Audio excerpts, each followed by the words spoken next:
Bonjour, la suite des Panini Big News, mais pas la dernière vidéo parce qu'ils n'ont pas fini de communiquer là-dessus. Bon, vous connaissez le principe, Panini annonce ses grosses sorties de début d'année prochaine, avec des dates qui sont données pour l'instant, mais qui peuvent bouger, hein, évidemment.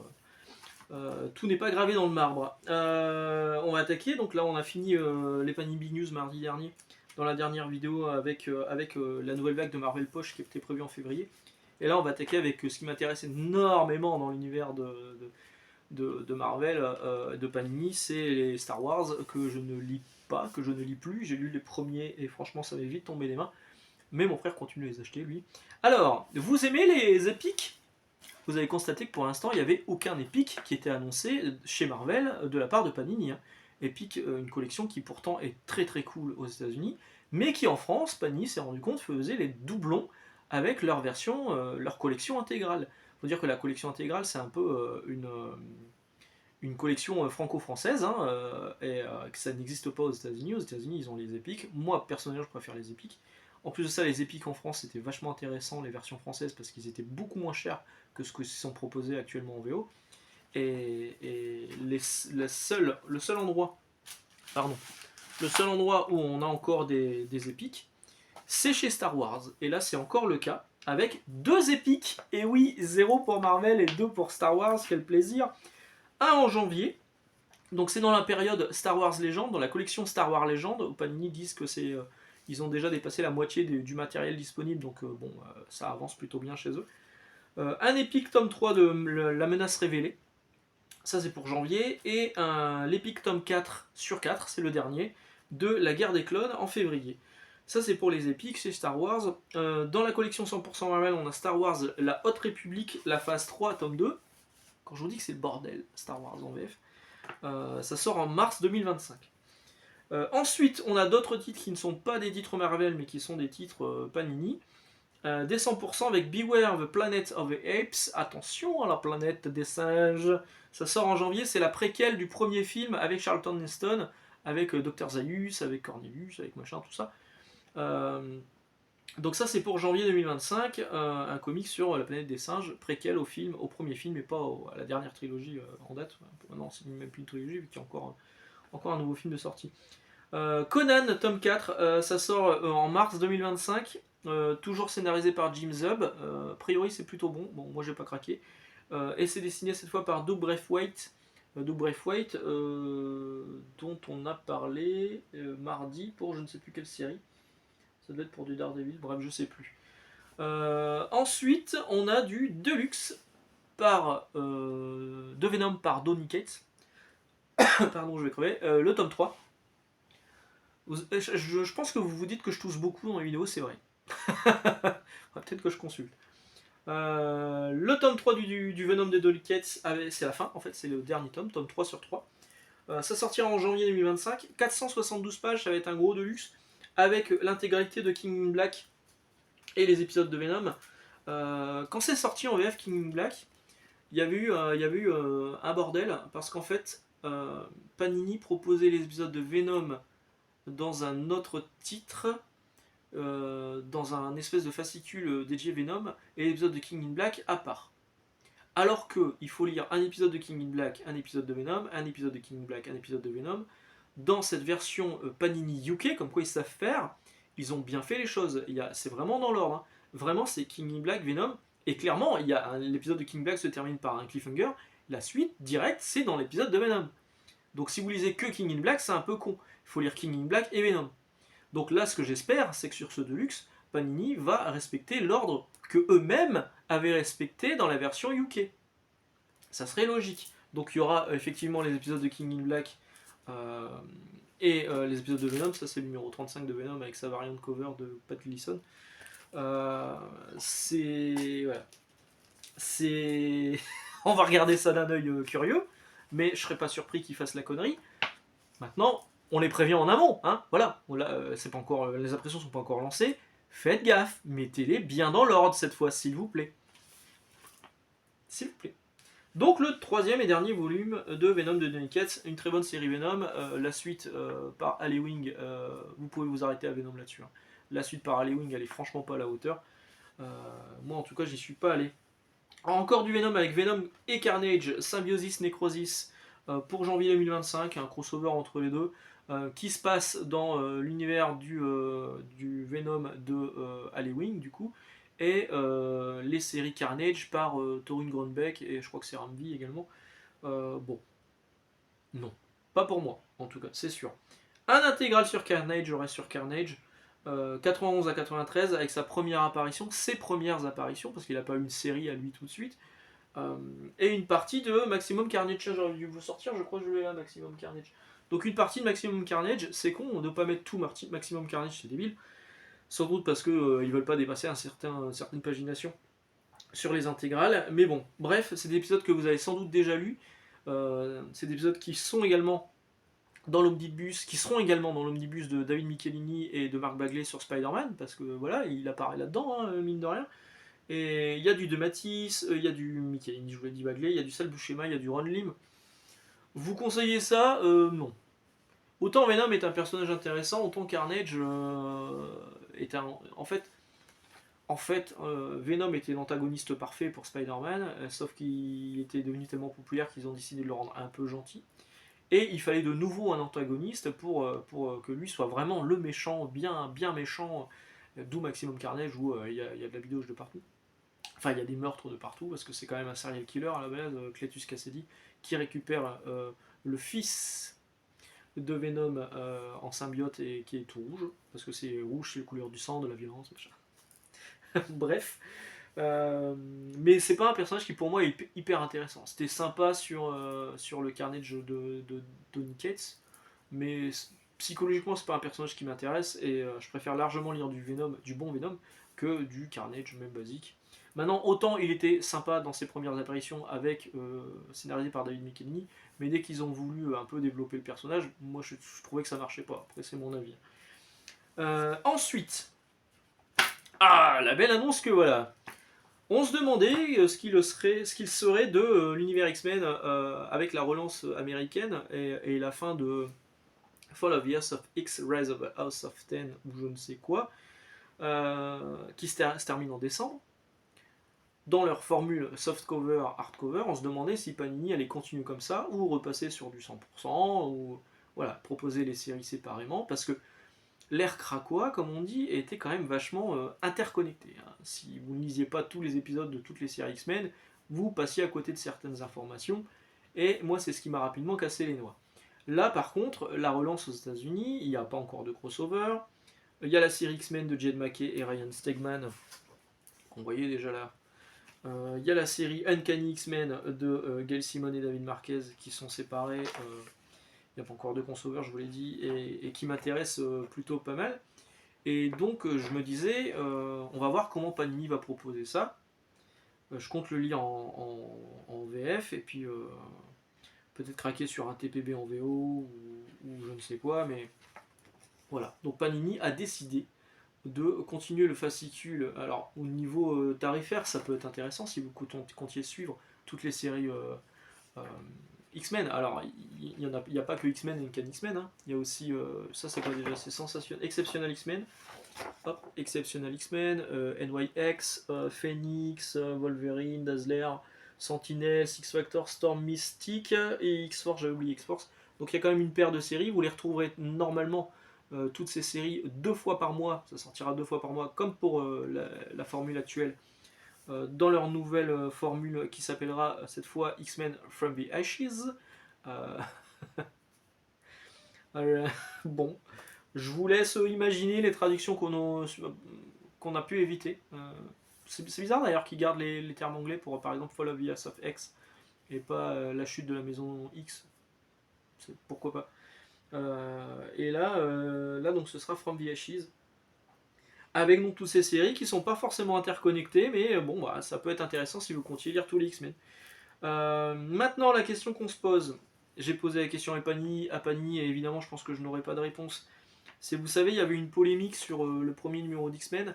La dernière page, qui était donc un cliffhanger et qui annonçait ce qui allait se passer par la suite dans la série X-Men, elle n'était pas imprimée. Elle était disponible en scannant un QR code qui était dans le comics. Avec le QR code, vous alliez sur un site dédié et vous aviez cette page.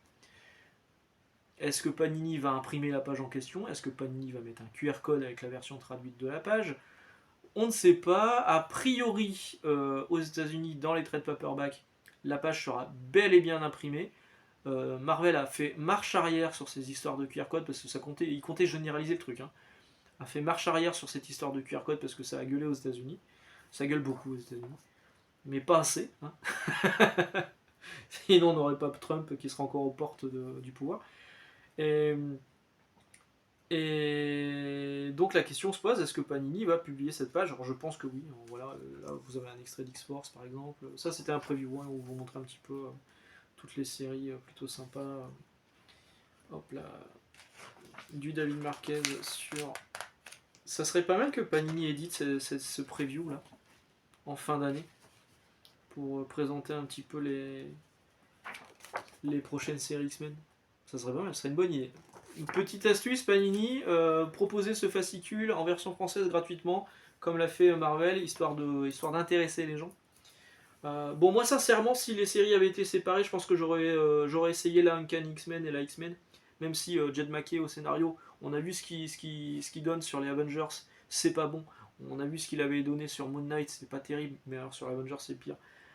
Par contre, la série Uncanny X-Men de Gail Simon, je suis plutôt curieux. Je pense que je les aurais tentés en séparé, mais là, dans un fascicule à 16 balles, où je sais qu'il y aura peut-être une ou deux séries qui vont m'intéresser sur les 4 ou 5 qui seront proposées dedans, je pense que moi, personnellement, je vais faire l'impasse. Maintenant, mon frère, lui, va continuer, donc je sais que je pourrais les lire au moins comme ça. Alors, autre petite annonce de la part de Panini là-dessus. Donc vous savez que c'est la même formule, donc il y aura une version softcover à 16€ et une version hardcover à 22€. Si tant est qu'on n'ait pas encore une augmentation de leur grille tarifaire, un changement de grille tarifaire au mois de janvier. Donc pour l'instant c'est 16 et 22 pour la version hardcover collector. Et la version hardcover collector numéro 1 sera une couverture exclusive faite pour Panini. Alors ils disent pour Panini, mais c'est pour Panini Europe, hein, pas seulement Panini Comics France, par Enrico Marini. Enrico Marini qui avait déjà mis son nez dans le comics avec le Batman qu'il avait fait, qui était pas dégueulasse en plus. Donc voilà, pourquoi pas, on verra. Ensuite, grosse annonce, grosse attente. Wolverine Revenge, qui vient à peine de commencer aux États-Unis, qui est déjà donc annoncé chez nous pour le mois de mars 2025. La question se posait à savoir si on aurait la version Redbound dans son petit plastique, attention, c'est dangereux, qui est la version que moi j'ai prise, avec un peu plus de bidoche et surtout avec 2 pages supplémentaires de Greg Capullo. Alors, non, on ne l'aura pas. La réponse de Panini, elle a été assez cinglante. Hein. C'était une réponse, quand on voit un petit peu comment c'est écrit, clairement, le mec était en mode me cassez pas les couilles, vous l'aurez pas. Et c'est pas ma faute, c'est pas de notre faute, c'est la faute de Marvel. Effectivement, Marvel aux États-Unis a annoncé que les versions Red Band, les versions publiques matures, seraient exclusives aux floppy, aux versions comme ça, aux versions single. C'est pour ça que j'ai craqué pour cette version-là. Ok, très bien. Je pense qu'un jour Marvel va faire marche arrière et proposera un trade paperback ou un hardcover avec les pages manquantes. Parce que mine de rien, on va vous proposer une version non pas censurée, mais avec des pages manquantes. C'est surtout ça, moi, qui me choque et qui m'emmerde. Qu'il y a un petit peu moins de bidoche sur la couverture ou dans une page, il y a quelques modifications, très bien, mais qui manque 2 pages. Parce que là, les potes de Panini sont déjà en damage control. Hein. On a vu des professionnels de la profession dire ouais, c'est pas si grave, la différence elle est pas flagrante, machin. Elle est pas si grande, certes, mais c'est 2 pages de Greg Capullo au moins. Et l'attrait de la série, pour l'instant, le scénario de Jonathan Hickman, c'est que Greg Capullo revient sur une série au dessin chez Marvel. Ça faisait un moment. Et en plus de ça, sur du Wolverine. Et donc sur du Wolverine qui en plus se lâche un peu au niveau de la bidoche. Et donc vous voyez, par exemple, la version classique, là il y a un petit carré qui dit ouais, il va falloir que tu rencontres notre chef. La version Red Band, il y a donc une page en plus qui est celle-ci. Où là, on voit que c'est Dent de Sabre qui lui dit tu vas rencontrer notre chef. La version classique, vous passez de la page que je vous montrais juste avant à cette page-là. Et cette dernière page qu'on a ici, Alors déjà, il y a une modification, là c'est un peu différent, ici il est un peu plus ensanglanté. Cette page-là, vous ne l'avez pas dans la version classique, vous ne l'aurez pas dans la version française. C'est dommage. Ça se comprend, c'est pas de leur faute, c'est la faute de Marvel. Mais bon, pour faire passer la pilule, Panini propose une deuxième édition Prestige, qui pour le coup, pareil, du coup, elle est un peu, elle est pas complète pour moi, hein. En noir et blanc, et qui sera donc à peu près 30 balles. Là, celui-ci sera à peu près 22 balles, l'édition classique. Et donc, ce sera pour mars. Pour moi, il n'y a pas à tortiller du cul. Si vous avez la possibilité de lire en VO, passez à la VO sur la version single issue floppy de Wolverine Revenge en Red Band. Mais ça veut dire encore une chose, et ça ils n'ont pas encore annoncé, mais à mon avis ça ne saurait tarder. Au moment où vous verrez cette vidéo, je pense que Panini l'aura déjà annoncé, parce que dans leurs indices pour les prochaines annonces, il y avait Canine, Vampire, Blood Hunt, l'événement Marvel en ce moment, qui, pareil aux États-Unis, était sorti en version classique et en version Red Band, avec un peu plus de violence. Je ne sais pas sur Blood Hunt s'il y avait des pages en plus, mais s'il y avait des pages en plus, comme c'est le cas pour Wolverine Revenge, ça veut dire qu'on vous enlève du matériel qui existe. Et ça, c'est nul, c'est nul, c'est nul. Donc Wolverine Revenge sort à la fois en 100% et en version prestige noir et blanc, mais dans les deux cas, dans la version classique, sans les pages supplémentaires de Greg Capullo. Et donc pour moi, ce serait non direct, et ce serait, c'est déjà le cas, ce serait partir sur du floppy, et c'est ce que je vous conseille de faire. Ensuite, on a une annonce d'un Deluxe X-Men par Dugan, donc le deuxième et dernier tome de la période Krakoa, je ne sais plus quoi, de la période Fall of X, je crois que c'est Fall of X, de la série X-Men scénarisée par Dugan. Bon. Un 100% Marvel Deadpool, la nouvelle série Deadpool, par Cody Ziglar. Cody Ziglar, qui est quand même le scénariste de Miles Morales, qui a quand même eu la super bonne mauvaise idée de merde de donner un sabre, le Venom Sword, c'est débile. Pauvre Miles Morales, depuis que Bendis est parti, je ne sais pas ce qu'ils lui font, mais là, il lui file un nouveau costume parce que a priori, voilà, machin, il s'est fait mordre, ça va changer. Ils lui ont donné alors, il avait déjà la morsure de Venom, donc le venin. Il avait des pouvoirs différents par Spider-Man, et là ils lui ont donné le Venom Sword, ils lui ont donné des costumes ridicules, en mode le mec cité HLM parisienne, mais même pas contemporaine, on dirait que le truc c'est dans les années 80-90. Euh, Pauvre Miles Morales. Et là c'est Cody Ziglar, donc c'est Cody Ziglar, le scénariste de Miles Morales, qui va scénariser la nouvelle série Deadpool. Je m'attends au pire. Et le pire, on sait déjà qui va arriver parce qu'ils vont le tuer aux États-Unis pour le remplacer par une meuf. Très bien. Au dessin, ce sera Roré Antonio et ça sort en janvier 2025. Et enfin, dernière annonce pour aujourd'hui, et la suite ce sera pour plus tard quand ils auront continué les annonces. Là, je suis à peu près à jour. Un omnibus de X-Factor par Peter David. Alors, ils disent tome 2, mais en fait, les séries, vous pouvez les lire indépendamment. Parce que la première série X-Factor et la seconde série X-Factor, c'est pas la même équipe. C'est pas exactement la même équipe. Cette équipe-là, il y a Madrox, il y a Big Guy qui s'appelait Malabar à un moment en VF. C'est donc la relance de 2000, et pas la série de... l'autre, elle était de quoi, 95? Je sais plus. Peut-être que je dis une connerie, vous confirmerez dans les commentaires, mais en tout cas, c'est un omnibus de Peter David, de X-Factor par Peter David, qui sortira en janvier 2025. Mine de rien, ça avait quand même pas mal d'omnibus. Même en janvier, je crois qu'il y en a au moins 2. Bon, commencer à économiser, ou pas, parce que de toute façon il y aura certainement des retards. Et on parlera de la suite des Panini Big News dès que tout continuera à être annoncé au fur et à mesure par le community manager de chez Panini, le fameux. Excellente journée, excellente lecture. On se retrouve alors normalement dimanche, sauf cas de figure, il y a plein de grosses annonces qui tombent entre deux, et je ferai peut-être une vidéo exceptionnelle en plus, j'en sais rien, mais on va déjà se dire à dimanche. Et voilà. Dites-moi sur quoi vous allez craquer, vous, dans les commentaires. Et ce que vous pensez de cette polémique de Wolverine Revenge, en gardant bien en tête que pour une fois, c'est pas que de la faute de Panini. Ciao!